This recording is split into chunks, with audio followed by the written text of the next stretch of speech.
இன்றே டவுன்லோட் செய்து உங்கள் ஃபேவரட் ஷோக்களை என்ஜாய் பண்ணுங்க. எப்பா வந்துட்டியாடா? என்னாச்சு? ஒரு சின்ன க்ளூ கூட கிடைக்கல. எதை பத்தி? அதுதான் அந்த பொண்ணை பத்தி. ஆட்டோ ஸ்டாண்டு, அவரோட ஃப்ரெண்ட்ஸு, அவர் சம்மந்தப்பட்டவங்க எல்லார்ட்டையும் விசாரிச்சிட்டேன்.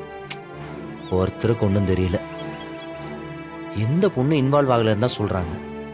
அதான் சொல்றல, எங்க சைடுல ஒரு பொண்ணால ஒரு பிரச்சனை வரதுக்கு வாய்ப்பே இல்ல. எங்க அண்ணன் என்கிட்ட மேக்சிமம் எதையும் மறைக்காதடா. கேட்கறேன்னு தப்பா எடுத்துக்காத. என்ன இல்ல, என்ன உங்க அண்ணனை பத்தி இப்படி கேட்கறேன்னு கோவப்படக்கூடாது. நீ ஃபர்ஸ்ட் கேளு. உங்க அண்ணனுக்கு இந்த லவ் கிவ்னு ஏதாவது எதுக்கு முறைக்கிற? உங்க அண்ணனு வயசு பையன் தானே. அவரும் இன்னைக்கு உயிரோடு இருந்தா கல்யாணம் எல்லாம் பண்ணிருப்பாப்ல. அப்படி இருக்கும்போது லவ் பண்ணிருக்க மாட்டாங்களா? அது என்ன தேச துரோகமா என்ன? எங்க அண்ணன் லவ் பண்ணுச்சுதான். ஓ, அப்ப லவ்வர் இருந்தாங்களா?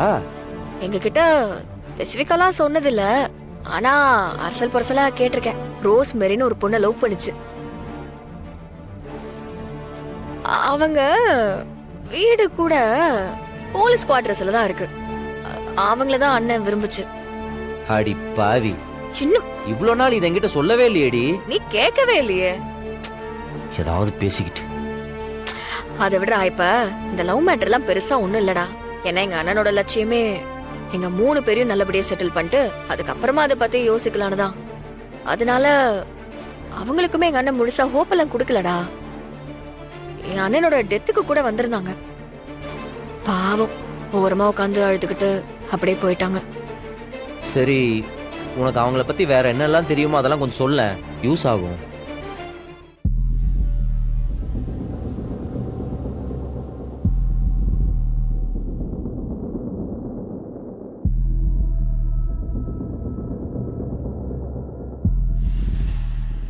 ஓகே, சரி, நான் பாத்துக்கிறேன்.